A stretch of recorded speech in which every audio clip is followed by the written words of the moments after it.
June 18, 1815, Belgium. The fate of Europe rests on a single day.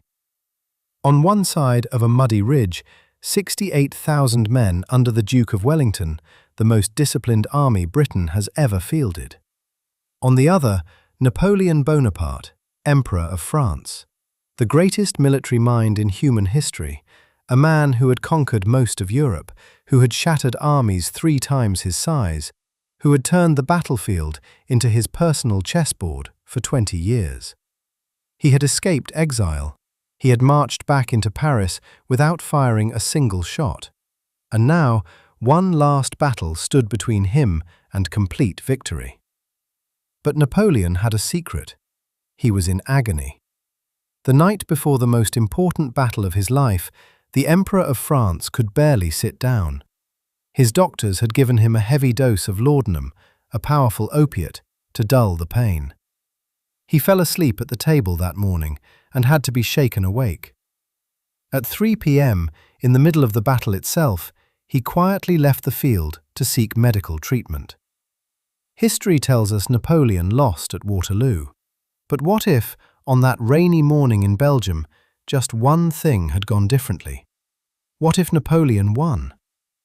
To understand what could have been, we need to understand how close it actually was. 2 days before Waterloo, Napoleon had already beaten the Prussians at the Battle of Ligny. He sent 33,000 soldiers, 1/3 of his entire army, to chase them down and finish them off. Their commander, Marshal Grouchy, was given one job: stop the Prussians from coming back. He failed. Meanwhile, Napoleon delayed his attack on Wellington from 6 a.m. until nearly midday. 6 hours. The official reason was that the ground was too wet from the overnight storm for his artillery to move. But those 6 hours were the difference between victory and defeat. When the battle finally began, Napoleon's plan was brilliant. It always was. He would hammer Wellington's centre into dust before the Prussians could arrive. But Wellington held. The Duke stretched his thin red line across the ridge and refused to break. And then, at 4:30 in the afternoon, there, on the horizon, came the Prussians. Blucher had survived. Grouchy had failed.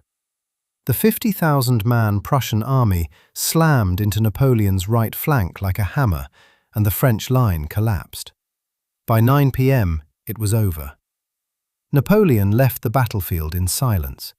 He would abdicate 4 days later and be shipped to a remote island in the South Atlantic, never to return. Wellington later said, "It was the nearest run thing you ever saw in your life." He was right. The margin was razor thin, and in our alternate timeline, Napoleon crosses it. Picture this. Marshal Grouchy actually does his job. He intercepts the Prussians. He keeps them pinned down just long enough. Blucher never reaches Waterloo. Napoleon attacks at dawn. Wellington holds, as he always does. But by late afternoon, with no Prussian reinforcements coming, the Allied line begins to crack. Napoleon commits his Imperial Guard, his most elite, most feared soldiers, and they do what they always do. They break through. Wellington orders a retreat. The British army falls back toward the coast. Brussels falls to France by nightfall. Louis XVIII, the Bourbon king the Allies had restored to France's throne, packs his bags and flees to England. Again. This time, he won't be coming back. Napoleon rides into Brussels as a conqueror. Europe holds its breath. Now, here's where it gets complicated, because Napoleon's problems are far from over. Even as he celebrates in Brussels, 600,000 Austrian and Russian troops are already marching toward France. The coalition hasn't broken.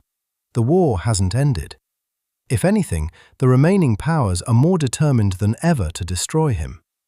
But Napoleon has done something critical. He has shattered the myth that he can be beaten. He sits down and negotiates, not from weakness, but from the only position he has ever understood: strength.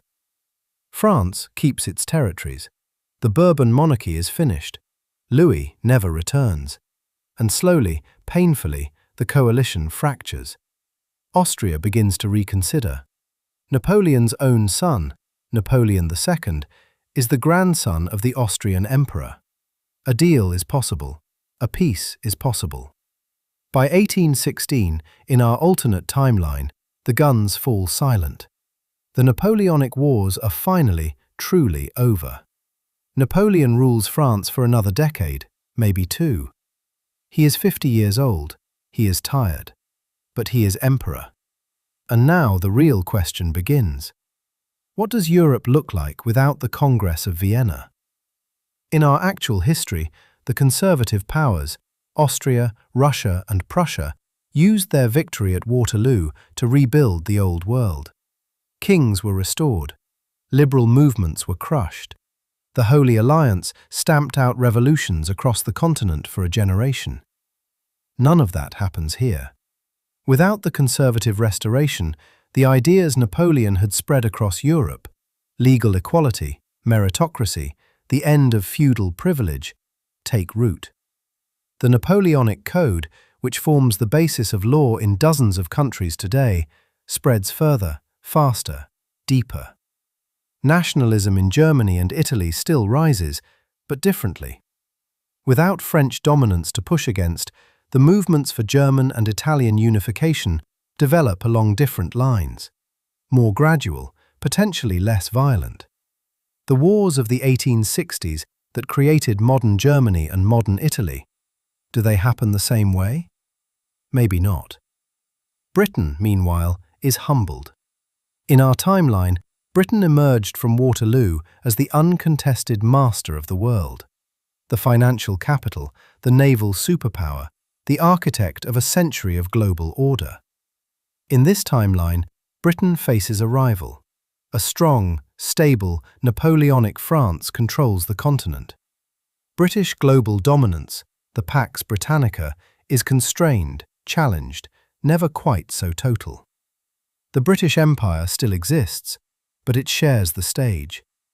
And here is the question that haunts historians. Without the conservative order, without the Holy Alliance, without the rigid system that the Congress of Vienna put in place, does the powder keg of 1914 ever get built? World War I was a product of imperial competition, alliance systems, and nationalist tensions that built up over a century under the post-Waterloo order. In a Napoleonic Europe, those forces look completely different. The war that killed 20 million people, the war that broke the old world apart, may never happen. Or it may happen worse. Napoleon's empire carries its own contradictions. His system is built on one man's genius and one man's will. When that man is gone, and he will be gone by the 1830s at the latest, what remains? History is never simple. Every what-if carries a "but what then?" On the morning of June 18, 1815, Napoleon Bonaparte sat at a table in Belgium, exhausted and in pain, while 136,000 soldiers waited for his orders. He was one decision away from changing everything. Instead, he met his Waterloo. And the world we live in, with its borders, its laws, its superpowers, its languages, was built on that defeat. It is worth remembering, sometimes, how close things come. How one battle, one general, one rainstorm, one bag of missing leeches can bend the arc of history. The world didn't have to be this way. It almost wasn't. If you want to keep pulling on these threads, what if Rome never fell? What if the Mongols reached Paris? What if one different decision changed everything? You can check out the channel.